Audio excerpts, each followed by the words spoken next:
Hey, good morning, everybody. It's October 9th, about 8:15 in the morning. I know it's been a while. I've been working on a bunch of stuff inside the house. So it's been, hell, I think it's been 2 weeks since I put out a video.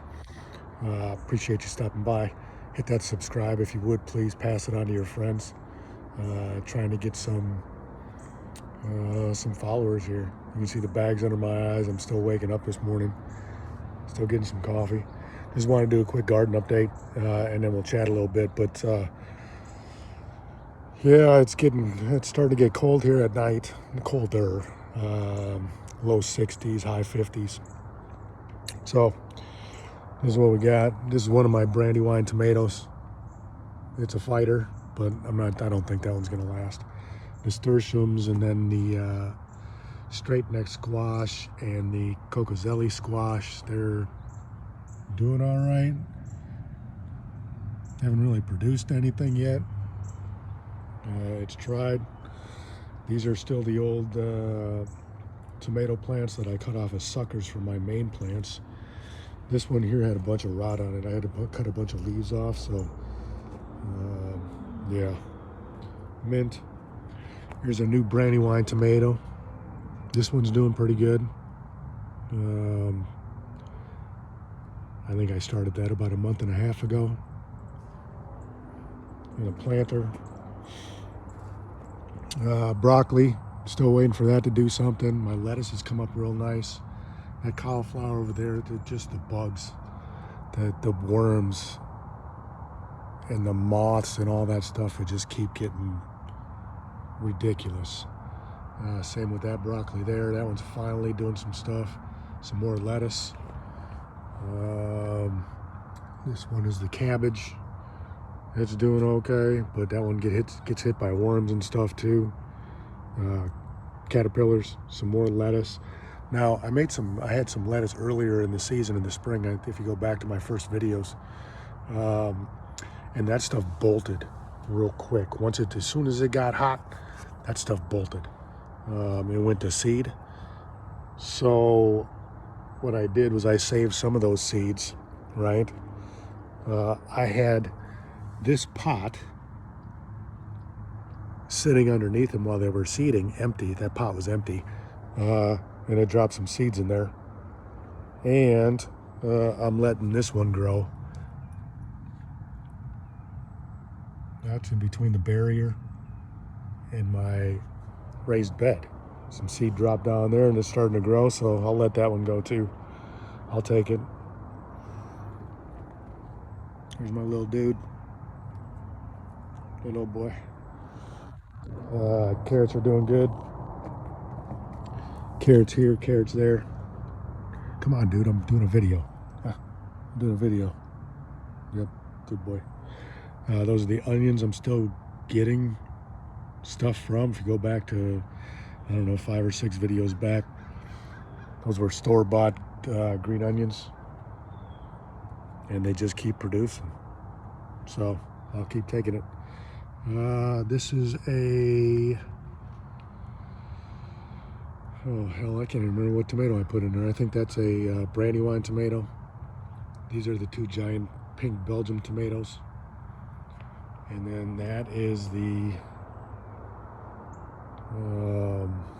Sweet Success cucumbers. I've gotten a couple off that plant, but I don't know, man, something happened with that plant. It did good for a while and then it was down. Some more broccoli that's been getting destroyed by worms and stuff, and another broccoli that hasn't even started. There's a cabbage down there that really hasn't started.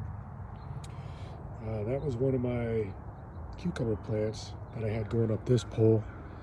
Then it got too heavy, it started sliding down. I tried getting over to the trellis over here and it just didn't want to play, so it's just laying there.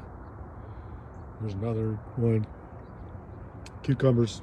Gotten a bunch of cucumbers so far. Still the early girl tomatoes, those are still doing good. What else we got?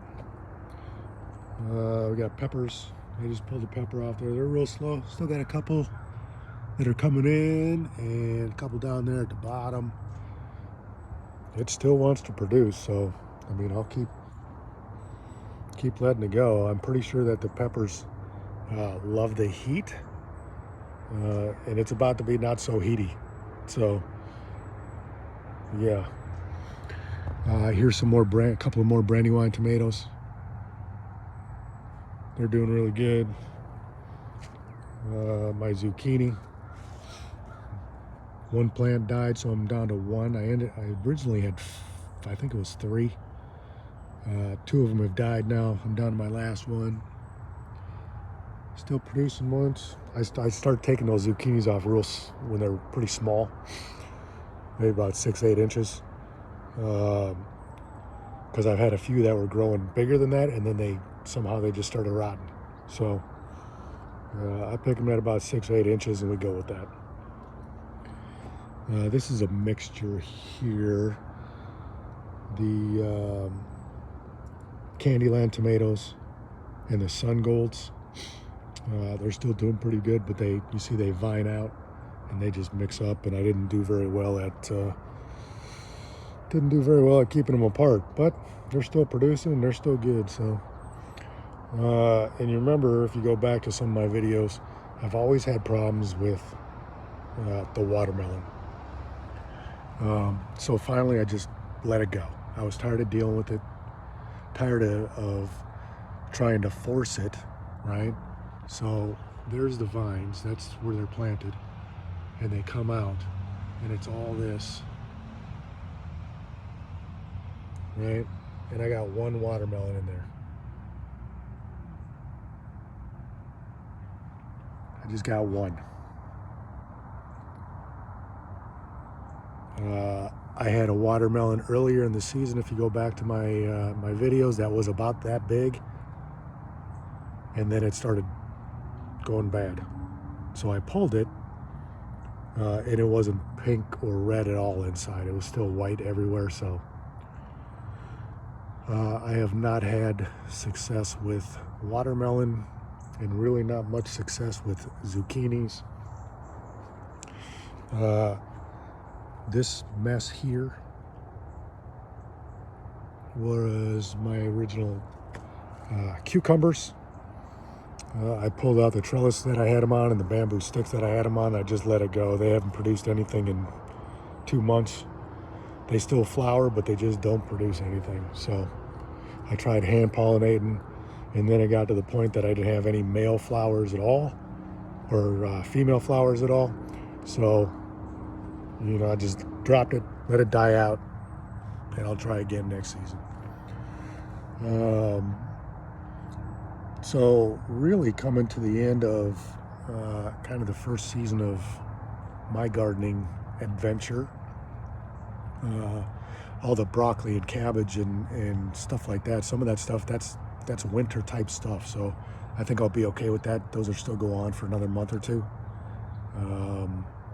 It's starting to get chilly, but not cold enough. Hopefully we still don't get our first frost till about the middle of November. And then we'll see what happens. But even some of that stuff, I think the cabbage can go even colder than freezing. So we'll be okay. So that's kind of the garden update. A little bit of chat now. Things are heated in the world. Just had Hurricane Helene. I'm here in Southeast Virginia, so we didn't get affected by it at all.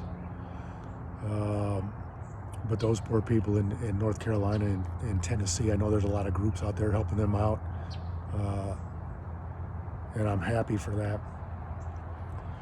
But this comes to the question, what are you doing, or what have you done to be prepared for something like that, right?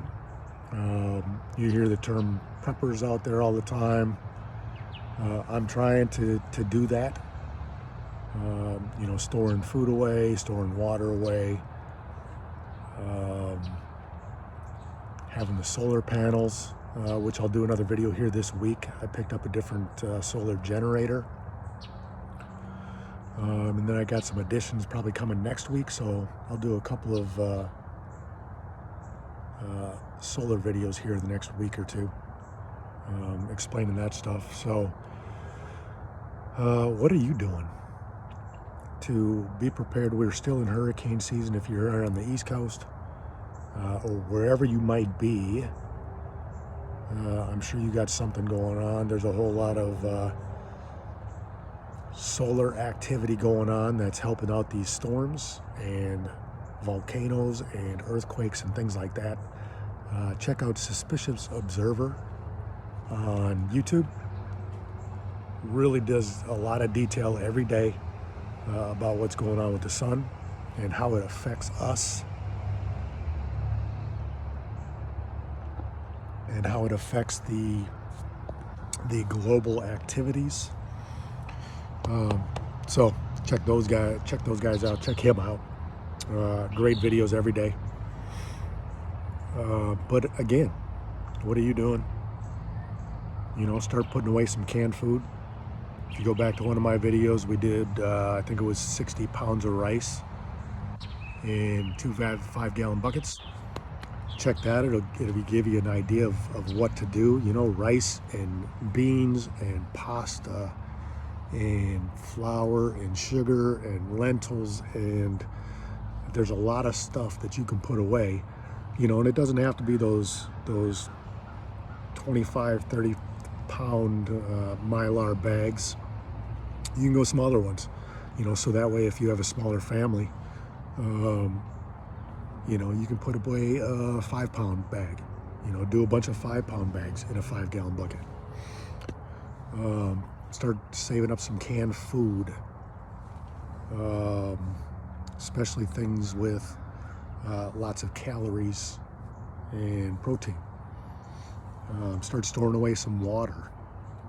Right now at Amazon, or not Amazon, but at Walmart, they have 7-gallon Reliance water containers that are stackable. They're blue. Check them out. They're like 15 bucks, where you can sit and store 7 gallons of water.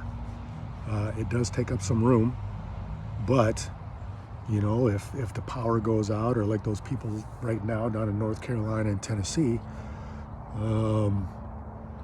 I think I've said this in a video or two, where, you know, the preparedness, prepping, whatever you want to call it, community, you know, some will say you need 1 gallon of water per person per day, but that's really just for drinking, right? What about cleanliness? What about hygiene? What about cooking?